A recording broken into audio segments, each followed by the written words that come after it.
Sir, ಇವತ್ತು mayor ಚುನಾವಣೆ ಇದೆ. ಪಾಲಿಕೆ ಸದಸ್ಯರ ಜೊತೆ ನಾವು ಸಭೆ ನಡೆಸ್ತೀರಿ. ಏನು ಸರ್, ಅಧಿಕಾರಕ್ಕೆ ಬರ್ತೀರಿ? ಸಾಧ್ಯತೆ ಇದೆ. C, politics anything is possible. Technically we don't have numbers, but ಕೆಲವರು ಆಶ್ವಾಸನೆ ಕೊಟ್ಟಿರ್ತಕ್ಕಂಥದ್ದು ನನಗೆ ನೇರವಾಗಿಲ್ಲ, ಬಟ್ ಬಲ್ಲ ಮೂಲಗಳಿಂದ ತಿಳಿದು ಬಂದಿದೆ.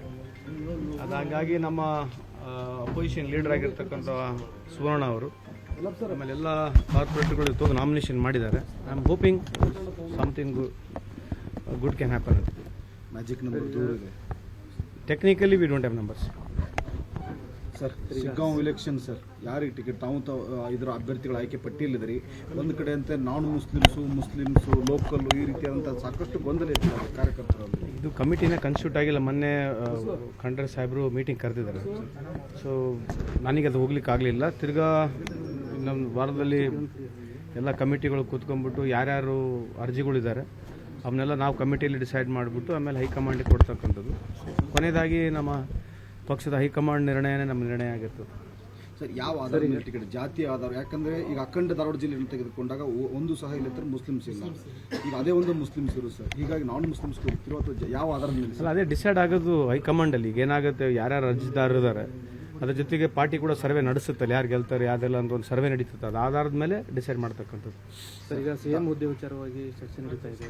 ಒಕ್ಕಲಿಗ ಸಮಾಜದ ಸ್ವಾಮೀಜಿ ಹೇಳಿದ್ದಾರೆ ಡಿ.ಕೆ. ಶಿವಕುಮಾರ್ ಅವರು ಸಿಎಂ ಮಾಡಬೇಕು ಅಂತ. ಅಲ್ಲ, ಸ್ವಾಮೀಜಿಗಳು ಹೇಳಿರ್ತಕ್ಕಂಥದ್ದು ಅದ್ರ ಬಗ್ಗೆ ನಾನು ಪ್ರತಿಕ್ರಿಯೆ ನೀಡಕ್ಕೆ ಹೋಗೋದಿಲ್ಲ. ಮಾನ್ಯ ಮುಖ್ಯಮಂತ್ರಿಗಳು ಆಲ್ರೆಡಿ ಪ್ರತಿಕ್ರಿಯೆ ನೀಡಿದ್ದಾರೆ. ಈಗ ಇದು ಡೆಮೋಕ್ರೆಟಿಕಲಿ ಎಲೆಕ್ಟೆಡ್ ಒಂದು ಮುಖ್ಯಮಂತ್ರಿಯ ಹುದ್ದೆ ಇರತಕ್ಕಂಥದ್ದು.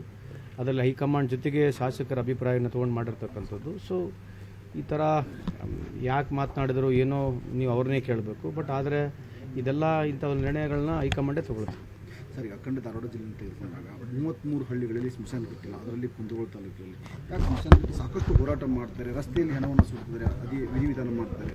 ಈಗ ಏನಾಗಿದೆ, ಕೆಲವು ಜಾಗದಲ್ಲಿ ಸ್ಮಶಾನ ನಾವು ಬಂದಾಗಲಿಂದ ಸುಮಾರು ಒಂದು 15-20 ಅರ್ಜಿಗಳು ಮಾಡಿದ್ದೀವಿ. ಕೆಲವು ಕೊಡಿಸಿದ್ದೀವಿ ಕೂಡ, ಕೆಲವು ಜಾಗದಲ್ಲಿ ಇರಲಿಲ್ಲ, ಅವು ಕೊಡಿಸಿದ್ದೀವಿ. ಕೆಲವು ಜಾಗದಲ್ಲಿ ಜಾಗ ಕಮ್ಮಿ ಇದೆ, ಇನ್ನೊಂದು ಸಮಾಜ ಅವ್ರಿಗೆ ಒಪ್ಪಲಿಕ್ಕೆ ರೆಡಿ ಇಲ್ಲ. ಈ ಥರ ಡಿಫ್ರೆನ್ಸ್ಗಳಿದ್ದಾವೆ.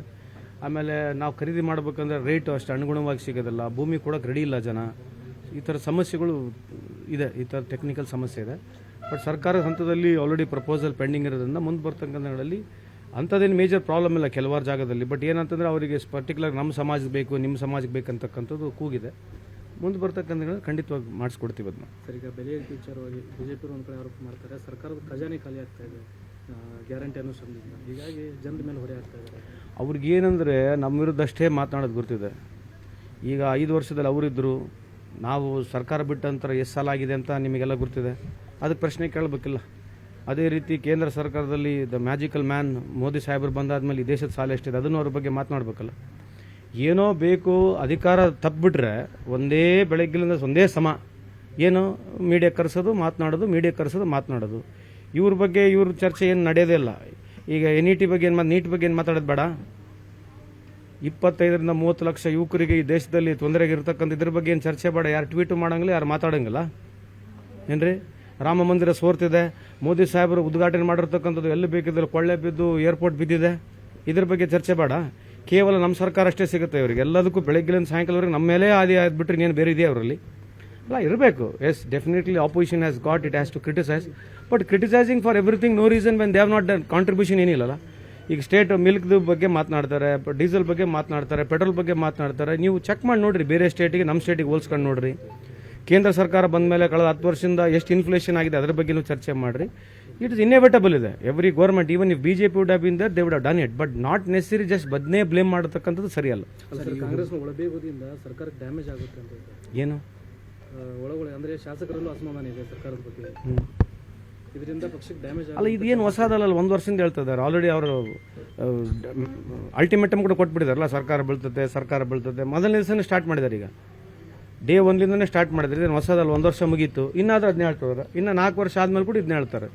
So I really don't want to talk about such things where they are trying to just speculate ಮಾಡಿ ಮಾತಾಡ್ತಕ್ಕ ನಾವೇನು ಉತ್ತರ ಕೊಡೋಣ ಹೇಳಿ.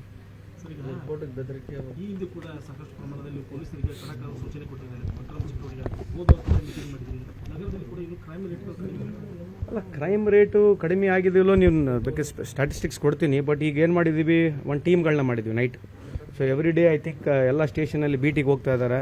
ಎಸ್ಪೆಷಲಿ ಗಾಂಜಾ, ಈ ನಮ್ಮ ಡ್ರಗ್ಸು, ಇಲ್ಲಿಗಲ್ ಏನು ಆ್ಯಕ್ಟಿವಿಟೀಸ್ಗಳು ನಡೀತದೆ ಅದ್ರ ಬಗ್ಗೆ ಕಡಿವಾಣ ಹಾಕಲಿಕ್ಕೆ ಐ ಗಿವನ್ ನಮ್ ultimatum till August 15th. I hope ನಾವು ಈ ಮೀಟಿಂಗ್ ಆದಮೇಲೆ ಸಬ್ಸಿಕ್ವೆಂಟ್ ಆಗಲಿ ಇನ್ನು ನೆಕ್ಸ್ಟ್ 40-45 ಡೇಸ್ನಲ್ಲಿ ಒಂದು ಹಂತದಲ್ಲಿ ಟೋಟಲ್ ಇಲ್ಲಿಗಲ್ ಆ್ಯಕ್ಟಿವಿಟಿ ಸ್ಟಾಪ್ ಮಾಡಲಿಕ್ಕೆ 100% ವಿಲ್ ಬಿ ಸಕ್ಸಸ್ಫುಲ್ ಅಂತ ಹೇಳಕ್ಕೆ ಇಚ್ಛೆ ಬಯಸ್ತೀನಿ. ಸರ್, ಈ ಹುಬ್ಬಳ್ಳಿ ಧಾರವಾಡ ಮಹಾನಗರ ಪಾಲಿಕೆ ಅಭಿವೃದ್ಧಿ ಆಗಬೇಕಾದ್ರೆ ಇಲ್ಲಿ ಅಧಿಕಾರಿಗಳು ಇದೇ ಒಂದು ಅಧಿಕಾರಿಗಳು ಒಂದು ಕಡೆ ಸರ್ಕಾರದಿಂದ ಕಳೆದ 1 ವರ್ಷದಿಂದ ಆದೇಶ ಆಗಿದೆ, ಇಲ್ಲಿ 10-15 ವರ್ಷದಿಂದ ಒಂದೇ ಚೇರ್ ಮೇಲೆ ಕುಳಿತಾರೆ ಅವ್ರು ವರ್ಗಾವಣೆ ಮಾಡಿ ಅಂತ ಸರ್ಕಾರ ಆದೇಶಕ್ಕೂ ಸಹ ಇಲ್ಲ ಅಂದ್ರೆ ಕಿಮ್ಮತ್ತಿಲ್ಲಲ್ಲ ಅಂತ. ಇದು ಸ್ಪೆಸಿಫಿಕಲಿ ನೀವು ಹೇಳಿರ್ತಕ್ಕಂಥ ಪಾಯಿಂಟಿಗೆ ನನಗೆ ಮಾಹಿತಿ ಇಲ್ಲ. Whatever you are asking me I am not aware of it. If it is there any details I can answer it. Obviously ಇಲ್ಲ, ಯಾಕಂದರೆ ಹೊಸ ಮಳೆ ಬಂದ ತಕ್ಷಣ ಈ ಥರ ಇದೆ. ಬಟ್ ಪ್ರಿಕಾಷನ್ ತೊಗೊಂಡಿದ್ದೀವಿ. ಡೆಂಗು ಓವರಾಲ್ ಸ್ಟೇಟ್ನಲ್ಲಿ ಜಾಸ್ತಿ ಆಗಿದೆ, ಕೆಲವು ಜಾಗದ ಎಸ್ಪೆಷಲಿ ನಮ್ಮ ಜಿಲ್ಲೆಯಲ್ಲಿ ಕೂಡ ಜಾಸ್ತಿ ಆಗಿದೆ. ಕಡಿವಾಣ ಹಾಕಿದ್ದೀವಿ, ಆಮೇಲೆ people have taken care. So ಆ ಥರದ್ದೇನು ಸೀರಿಯಸ್ ಇಲ್ನೆಸ್ ಆಗ್ತಕ್ಕಂಥ ಇಲ್ಲಿ ಕಾಣ್ತಾ ಇಲ್ಲ. ಬಟ್ ಇದೆ, ರಿಪೋರ್ಟ್ಸ್ಗಳಿದೆ because of new water entering into and awareness create ಮಾಡ್ತಾ ಇದ್ದೀವಿ. ವರ್ಲ್ಡ್ ಕಪ್ ಹೌದು, ವಿಶೇಷವಾಗಿ ಇವತ್ತು Indian team next tomorrow we're facing world cup final ಇದೆ. ಸೌತ್ ಆಫ್ರಿಕಾ ವಿರುದ್ಧವಾಗಿ ಖಂಡಿತವಾಗಲೂ ನಾನು ಒಬ್ಬ ಸ್ಟೇಟ್ ಪ್ಲೇಯರ್ ಕೂಡ. So I know Indian cricket is playing in great ಫಾರ್ಮ್ನಲ್ಲಿದೆ. ಐ ಆಮ್ ಶ್ಯೂರ್ ಈ ಬಾರಿ ಖಂಡಿತವಾಗ್ಲೂ ಗೆಲ್ತೀವಿ. ಕಳೆದ ಬಾರಿ ಲಾಸ್ಟ್ 2 ಟೈಮ್ ಏನಾಗಿತ್ತು, ಈ ಬಾರಿ ಖಂಡಿತ ಆಗೋದಿಲ್ಲ. Indian team is in great form and ನಿಮ್ಮ ಮುಖಾಂತರ, ಮಾಧ್ಯಮ ಮುಖಾಂತರ I wish you all the best and hopefully that we won the world cup for the country this time. Thank you sir.